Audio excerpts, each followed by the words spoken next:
ses yeux.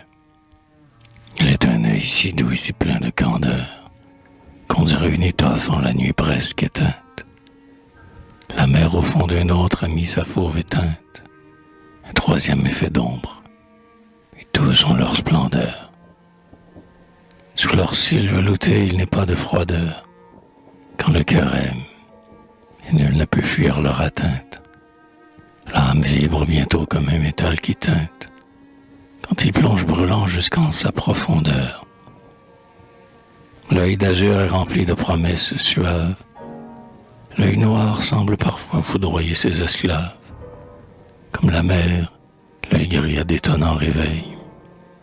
Ses yeux, si divers par l'éclat et le charme, seront plus beaux encore et deviendront pareils quand ils regarderont à travers une larme.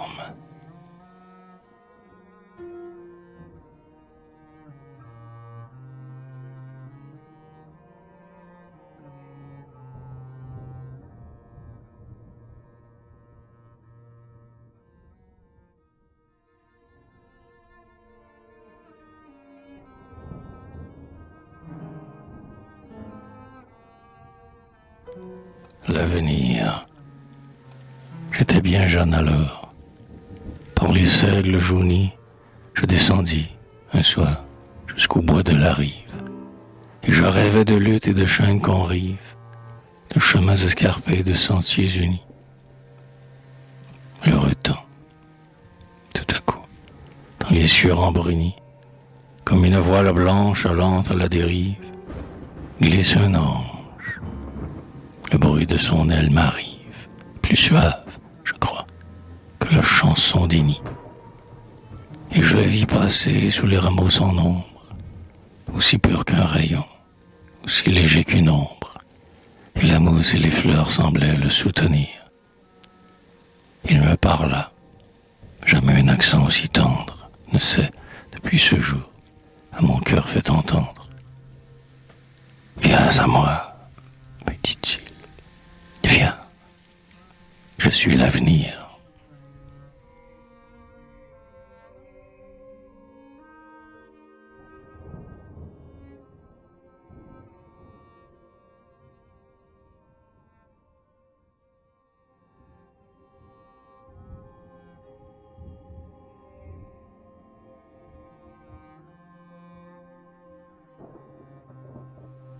Le passé, fatigué de l'espoir qui m'avait tant leurré, j'errais au champ des morts. Pour toute âme dolente, le cimetière est bon, la croix est consolante, car les morts ont aimé comme nous et pleuré. Jamais le sol béni n'avait ainsi fleuré. Je prolongeai longtemps ma promenade lente, dans les muets sentiers de son aile opulente. Un brillant papillon m'a soudain effleuré. Je cours, je veux le prendre et voilà que je tombe. Il s'éloigne toujours, volant de tombe en tombe, comme l'esprit errant de quelque trépassé. En vain par ma splendeur ta pauvre âme est séduite, disait-il. Ce regard peut me suivre en ma fuite, mais nul ne me saisit, car je suis le passé.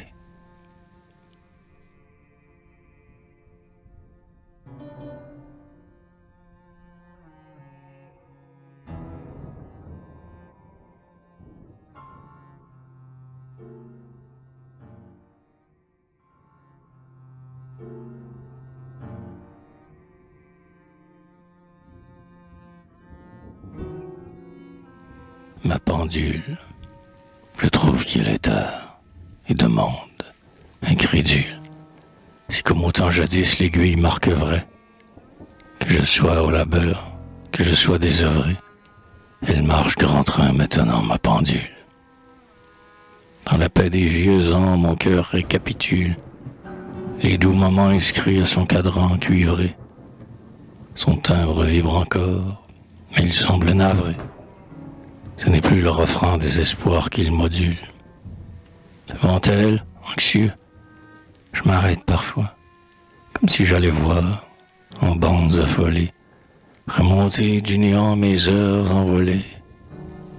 Ah, c'est qu'elle a sonné, d'une joyeuse voix, le réveil de mes jours dans une humble demeure, et qu'elle va bientôt sonner ma dernière heure.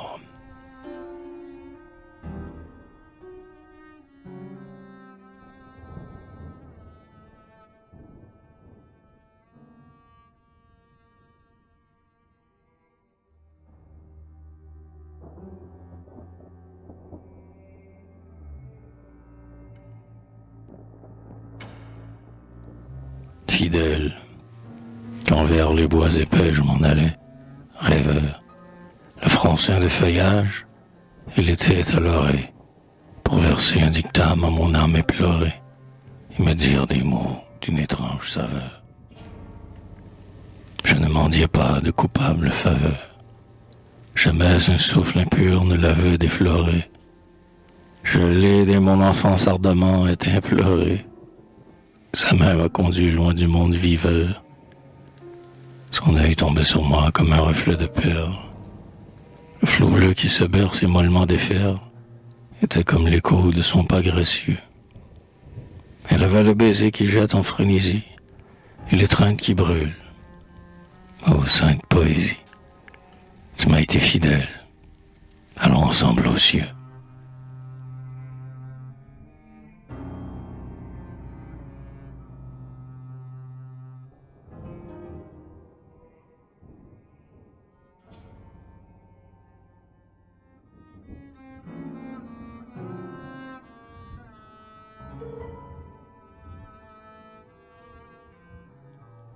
Rire et larmes.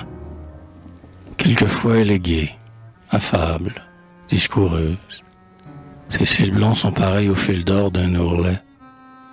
La grâce a façonné son buste rondelet. Quelquefois elle est triste et peut-être amoureuse. Comme un cygne à son chant, sur l'onde vaporeuse, on la suivrait le soir aux plaintes du tollait. On la voit dans les flots mouiller son blanc mollet. Et parmi les gens verts s'enfuir toute peureuse. Quand son rire s'égrène en l'air calme, au canton, chacun la croit heureuse. Après tout, quand sait-on? Le bonheur n'est pas fait d'un seul éclat de rire. Quand son œil est mouillé, son œil ensorceleur, comme elle souffre, hélas, se hâte-t-on de dire. Une larme pourtant ne fait pas la douleur.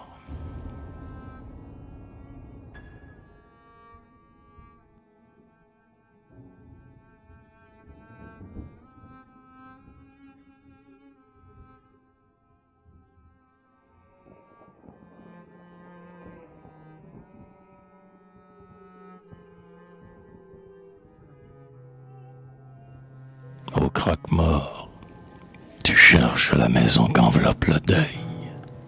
Tu supputes la fin de chaque âme vivante. Tu vois s'entressaillir une angoisse émouvante. Et tu fermes ton cœur quand tu rouvres un seuil. C'est à part et la mort que tu mets ton orgueil. Ta main tend le linceul d'une façon savante.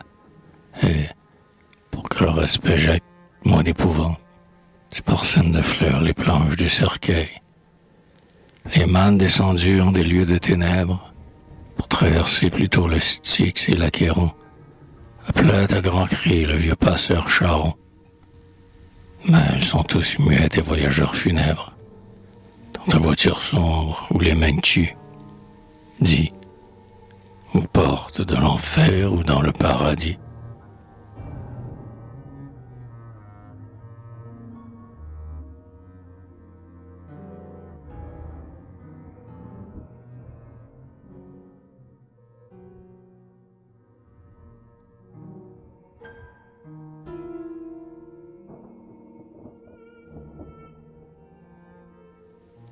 Le feu follet, on y croit sous le chaume, on y croit au chalet.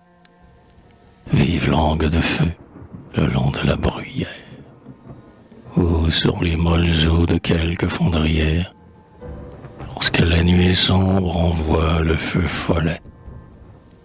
Il brille quelquefois, gracieux et mollet, comme une lampe sainte à la vitre ouvrière.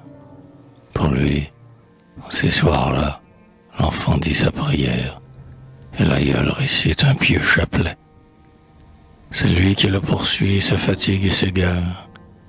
Ses appels sont trompeurs. Il faut que l'on se gare de ce mauvais chrétien que le Seigneur punit. À demander sa grâce en vain, l'on s'égosille. Il retrouve sa forme, mais à peine finie, quand on lui fait subir la piqûre d'aiguille.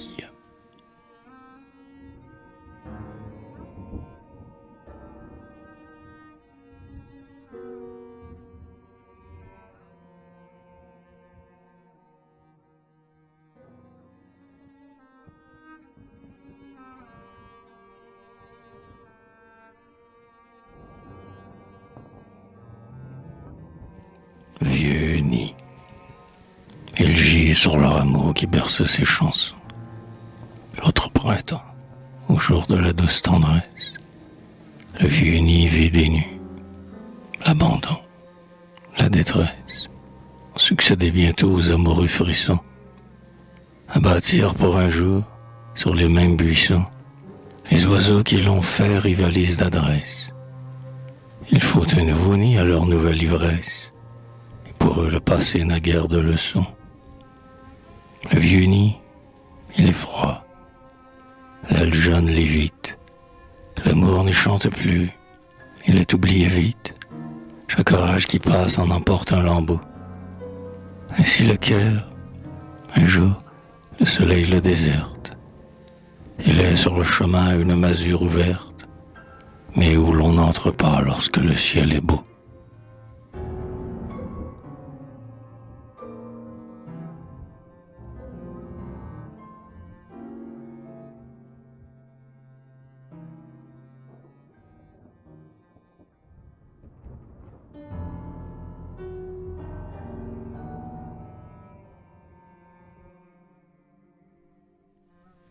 L'infidèle, les insectes semaient sur les fleurs purpurines.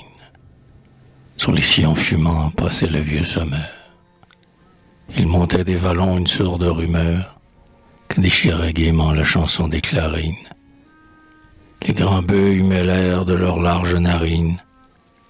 La feuillée émiettait son murmure dormeur, et près du fleuve sombre voguait un rameur. Nous chamignions tous deux dans les herbes marines. Son rire était moqueur, mais son œil invitant. Je veux la retenir sur mon cœur palpitant. Elle fuit. Je l'appelle et ma voix l'importune. Le flot allait toujours et ne revenait plus. L'infidèle de même. Oh, désir superflu. Je n'ai pu la saisir, car c'était la fortune.